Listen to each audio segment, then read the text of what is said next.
प्रिय छात्रों, इन दिनों हम कबीर के पदों का अध्ययन कर रहे हैं। हम लोगों ने पहले 2 पदों का अध्ययन किया। दुलहिनी गावहु मंगल चार और दूसरा पद बहुत दिनंत हैं मैं प्रीतम पाए। इसी क्रम में अब हम तीसरे पद को देखें। संतों भाई आई ज्ञान की आंधी रे, भ्रम की टाटी सबे उड़ानी, माया रहे न बांधी रे।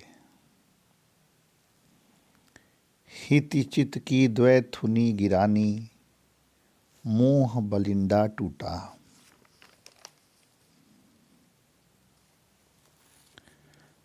तृष्णा छान परी घर ऊपरी, कुबधि का भांडा फूटा। जोग जुगति करी संतों बांधी, निरचू चुवे न पानी। कूड़ कपट काया का निक्स्या, हरि की गति जब जानी। आंधी पीछे जो जल बूठा, प्रेम हरि जन भीना। कहे कबीर भान के प्रगटे, उदित भया तम खीना। कुछ शब्दों के अर्थ जान लेने ज़रूरी हैं। यहाँ टाटी का अर्थ जो है, टाट का जो फूस की जो छत होती है ना, फूस से छाई हुई छप्पर, उसको टाटी कहते हैं। उड़ानी, उड़ गई। थूनी, छप्पर को रोकने के लिए एक प्रकार की टेक। बलिंडा, छप्पर को मजबूत करने के लिए उसके सिरे पर लगाए जाने वाला फूस का एक लंबा एक भाग। कुबुद्धि, दुर्बुद्धि। बूठा, बरसा। भानु और खीना, छीण। इस पद को देखिए। संतो भाई आई ज्ञान की आंधी रे। कबीर कहते हैं इस पद में कि संतों, ज्ञान की आंधी आते ही क्या होता है। भ्रम की टाटी सबे उड़ानी, माया रहे न बांधी।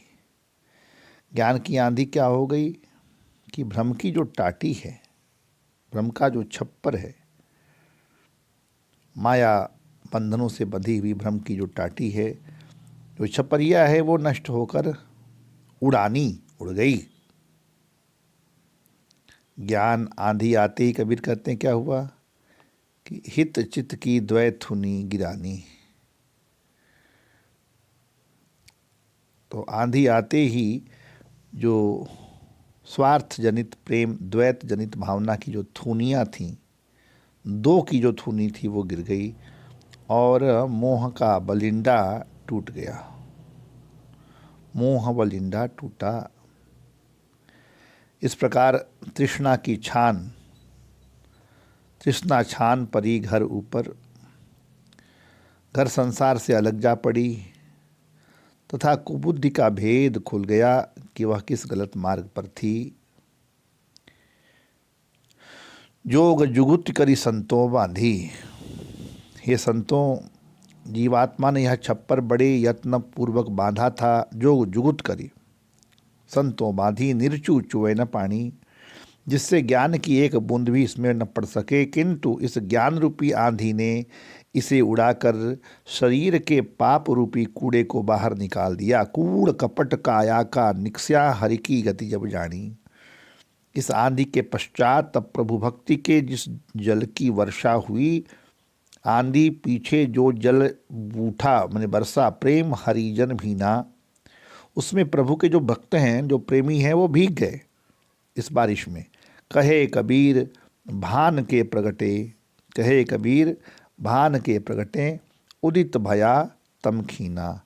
कबीर कहते हैं कि इस भांति ज्ञान रूपी भानु, सूरज के उदित होते ही जो अज्ञान रूपी अंधकार है वह मिट गया, वह नष्ट हो गया। इस प्रकार हम देखते हैं कि इस पद में सांग रूपक, रूप का अतिशयोक्ति अलंकार का प्रयोग यहाँ कबीर ने किया है। अब अगले पद को देखते हैं। अगला पद, मन रे जागत रहिए भाई। एक भक्त कवि अपने समय में लोगों को क्या कहता है, जागने की बात करता है। मन रे जागत रहिए भाई, गाफिल होई बसत मति खोवे, चोर मुसे घर जाई। और खट चक्र की कनक कोठड़ी, बसत भाव है सोई। ताला कूचो कुलफ के लगाए रागे, उघड़त बार न होई। पंच पहरवा सोई गए हैं, बसते जागण लागी। करत विचार मन ही मन उपजी, ना कहीं गया न आया। कहे कबीर संसा सब छूटा, राम रतन धन पाया। गाफिल होई बसत मति खोए। गाफिल का अर्थ है गाफिल हो जाना, चेतना शून्य हो जाना। चोर मुझसे घर जाई। चोर 5 चोर हैं, काम क्रोध मद लोभ मोह। पंच पहरवा, पंच ज्ञानेन्द्रियां, बसते कुंडलनी। मन रे जागत रहिए भाई, कबीर अपने मन को प्रबोधित करते हैं, जगाते हैं, प्रेरणा देते हैं, उपदेश करते हैं और कहते हैं कि मन गाफिल होई बसत मति खोवे। तू चेतना शून्य होकर अपनी पूंजी को क्यों खो रहा है? अन्यथा सावधान हो जा, अन्यथा जो यह माया रूपी चोर है ना, माया रूपी चोर आपको बताया, काम क्रोध लोभ मद मोह, इन चोरों का तुम्हारे शरीर रूपी घर में प्रवेश हो जाएगा। खट चक्र की कनक कोठड़ी, कबीर कहते हैं जो शरीर है खट चक्रों युक्त स्वर्ण कोठरी, जिसमें कुंडलनी सुप्तावस्था में पड़ी है, किंतु जब प्राणायाम द्वारा कुंडलनी चक्रों का भेदन करती हुई खट चक्र की कनक कोठड़ी, बसत भाव है सोई। ताला कूचो कुलफ के लागे, उघड़त बार न होई। यह शरीर खट चक्रों युक्त स्वर्ण कोठरी है, जिसमें कुंडलनी सुप्तावस्था में पड़ी है, किंतु जब प्राणायाम द्वारा कुंडलनी चक्रों का भेदन करती हुई ऊपर जाएगी तो समस्त रहस्य प्रकट हो जाएगा। ताला कूचो कुलफ के लागे, उघड़त बार न कोई। इस अवस्था में पहुंचकर शरीर की 5 इंद्रियां रूपी जो पहरेदार हैं, जो समस्त क्रिया व्यापार के संचालक हैं, वो सो गए हैं। कोठड़ी वसत भाव है सोई, अर्थात उन्होंने अपनी गति स्थिर कर दी है और उसके सोते ही कुंडलनी जग गई और वह शून्य की ओर अग्रसर होने लगी। वह ब्रह्मरंध्र में पहुंच गई। वहां पहुंचने पर फिर जीवात्मा को जन्म मरण का भय नहीं रहता। पंच पहरवा सोई गए हैं, बसते जागण लागी। मन में विचार करते ही करते यह सिद्धि प्राप्त हुई है। करत विचार मन ही मन उपजी, ना कहीं गया न आया। कबीर कहते हैं कि मैंने जब मन में विचार किया तो मुझे एक सिद्ध प्राप्त हुई। और सिद्ध क्या है कि वह मन की वृत्तियों को अंतर्मुखी कर देने से कबीर को अपने स्वरूप का बोध हो गया, ब्रह्म की प्राप्ति हो गई। कभी कहे कबीर संसा सब छूटा,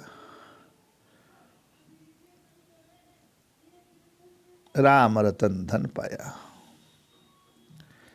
कबीर कहते हैं कि इस प्रकार राम रूपी अमूल्य रत्न को प्राप्त कर मैं संसार संशय से छूट गया। मन रे जागत रहिए भाई, गाफिल होई बसत मति खोवे, चोर मुसे घर जाई।